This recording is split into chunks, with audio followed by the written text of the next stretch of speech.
रुको, खुदा के लिए रुके। दिमाग ठीक है तुम्हारा? खोपड़ी में दिमाग है या आपका गोला लेकर घूम रहे हो? अरे गार्ड्स हैं उनके घर में, तुम्हारे दिमाग से भी टेढ़ा दिमाग है उन लोगों का। या तो वहां से सीधा अस्पताल जाओगे या जेल जाओगे। मैं किसी से नहीं डरता।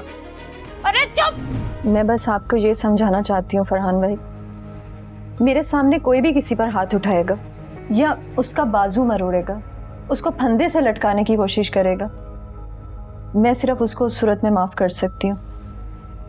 वो मेरी माँ नहीं होनी चाहिए। और आप अच्छी तरह जानते हैं कि आपकी माँ एक जालिम औरत है।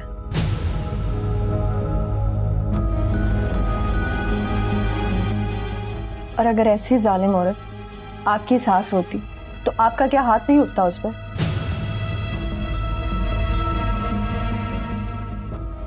जैसे आपको गुस्सा आता है वैसे मुझे भी आता है। ये अपनी अपनी फितरत है जो कभी नहीं बदलती। तो तुम कहना चाह रही हो कि तुम आइंदा भी अम्मी पर हाथ उठाओगी? ये सवाल अपनी बहन के शौहर से जाके पूछे कि अगर उसकी माँ ने उस पर हाथ उठाना बंद नहीं किया तो कौन हाथ उठाएगा उसकी माँ पर, आप या हानिया का शौहर?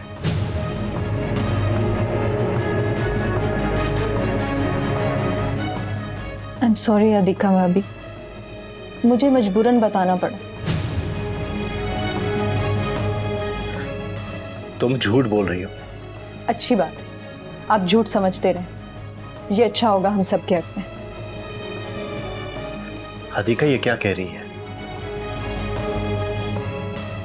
ये झूठ कह रही है।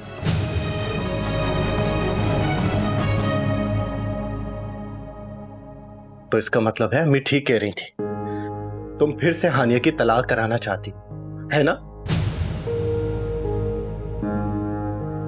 आप अम्मी की बातों में मत आए, अम्मी को गलत फहमी हुई है। अरे तो आखिर सच क्या है?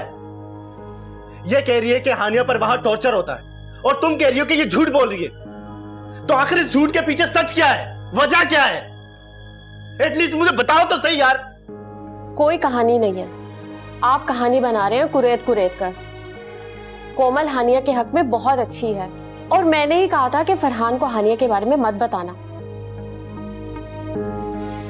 इसलिए मुझे कहना पड़ा कि कोमल ने झूठ कहा है।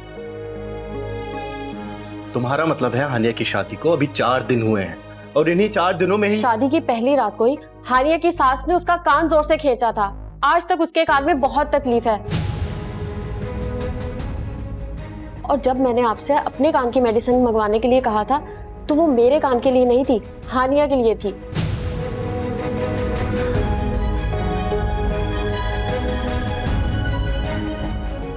ये नहीं हो सकता। फरहान, खुदा के लिए अब आप जज्बाती ना होना। जज्बाती ना होना? मैं हानिया को उस घर में नहीं रहने दूंगा अब। यार क्यों छुपा रहे हो मुझसे बातें? तुम चाहती हो कि मेरी बहन वहां मारे खाती रहे? अभी जाके पूछता हूं मैं उसकी सास से कि क्यों मारा उसने हानिया को। बहन है वो मेरी।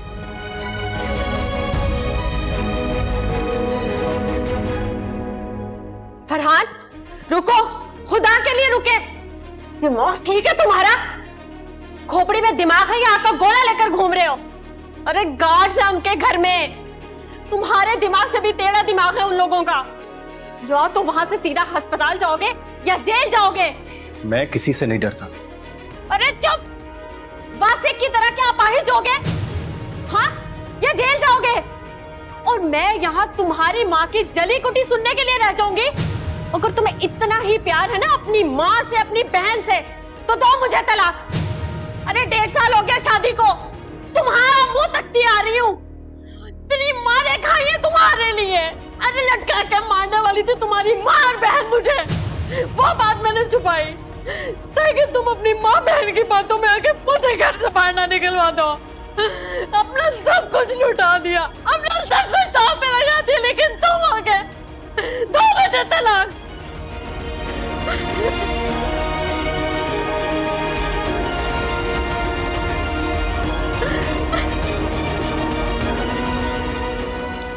अब चलिए अदिका भाभी। अरे छोड़ो, आज तो मैं फैसला लेके रहूंगी। पैसा कमाने का शौक है, मेरी तरफ ध्यान नहीं है, मेरे लिए वक्त नहीं है। मैं सब देख रही हूँ और मुझे बेवा होने का बिल्कुल भी शौक नहीं है।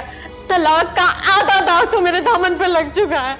अब इसे भी पूरा कर दो और दे दो मुझे तलाक। कोमल लेकर चलो इसे। हदीका तू आ मेरे साथ। छोड़े अम्मी, बेहिस इंसान, जितना भी इसे प्यार से समझा लो नहीं समझता, जनूनी कहेगा, हर वक्त मरने मराने की बातें करता है। तुम अकेले तो नहीं हो जिसकी बहन को मारे पड़ती हैं। अरे मेरी माँ भी तो थी जो एक एक पल के लिए रोती रही अपनी बेटी की तकलीफ के लिए, अपने एक एक जख्म के लिए बेटी को जो पढ़ते रहे हैं। वो किसी को नजर नहीं आया, वो तुम्हें तक नहीं नजर आया। बातें करते हो। अच्छा अच्छा हदीका बस कर, बस आजा अंदर, चल आजा। जिंदगी का बस ये